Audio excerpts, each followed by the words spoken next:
Again tonight with a timely story, as headlines today suggest that using AI could free up millions of GP appointments each year.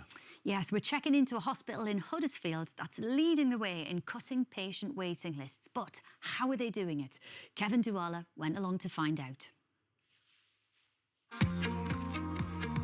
Across England, more than 3 million patients are waiting over the government target of 18 weeks for referral to hospital treatment or specialist care, and in many cases, far longer. My mum, she has a muscular disease and she was waiting 4 or 5 years to be able to even get a hospital appointment with the correct people. I suffer from chronic migraine and my neurologist has put me forward for a certain treatment, and I've been waiting 19 months and I still haven't had that appointment yet. My wife is waiting for a replacement knee and she's been waiting now 9 months to even find out if they are capable of doing it. But one hospital in Yorkshire claims to have turned things around. Huddersfield Royal Infirmary says that it has turned what once was one of the longest waiting lists in the country into one of the shortest. But what I want to know is, how have they done that? And could it be replicated elsewhere? Tom Strickland is the hospital's Director of Operations, Surgery and Anaesthetics. It got to a point at the end of 2021 where we had almost 4,000 patients who'd been waiting more than a year. We're now less than 20 patients that are waiting more than a year. Wow. 3 years ago, the hospital came up with an action plan to slash waiting lists. It includes running operating theatres on the weekend, using AI imaging to speed up scans, and using robotics for surgery. To get surgeons to work potentially weekends, there's no cost implication with that at all? Yeah, it costs money to run these extra sessions. I think if you're asking me if is it money well spent, ask our patients the difference that that's provided in being able to really reduce that length of time they're waiting for their operation has been hugely beneficial for them. The use of cutting-edge robotic surgery has allowed surgeons to operate on 30% more patients. Check the cable, please. Today, it's being used to help perform bowel cancer surgery. But Tom believes the 7-figure investment in the robot has been worth it.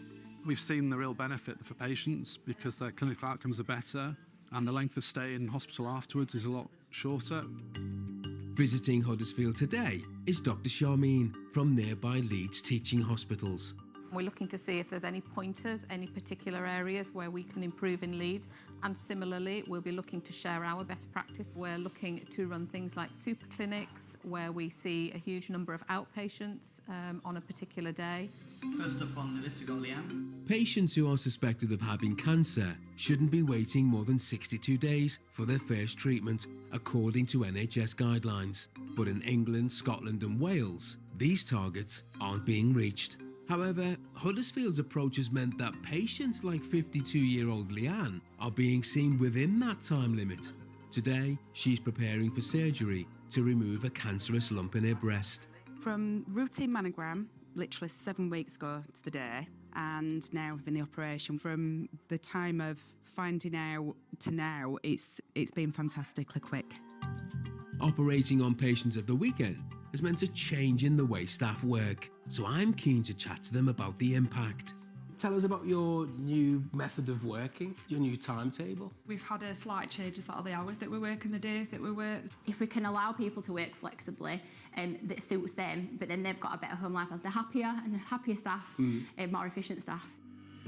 While every hospital faces very different challenges, Charmine believes that Huddersfield's model could have a real impact.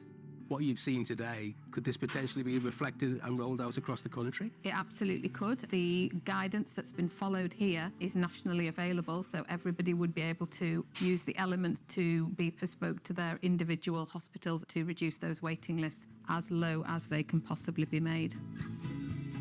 We all know there's no quick fix way of cutting waiting times. But what I've learned here today, through staff dedication and technology, well, it's a positive step forward.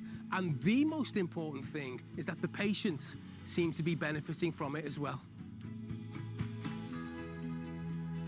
it's just brilliant, and it really is about getting that treatment as soon as possible, isn't it? And we can update you because since filming, Leanne's had her operation.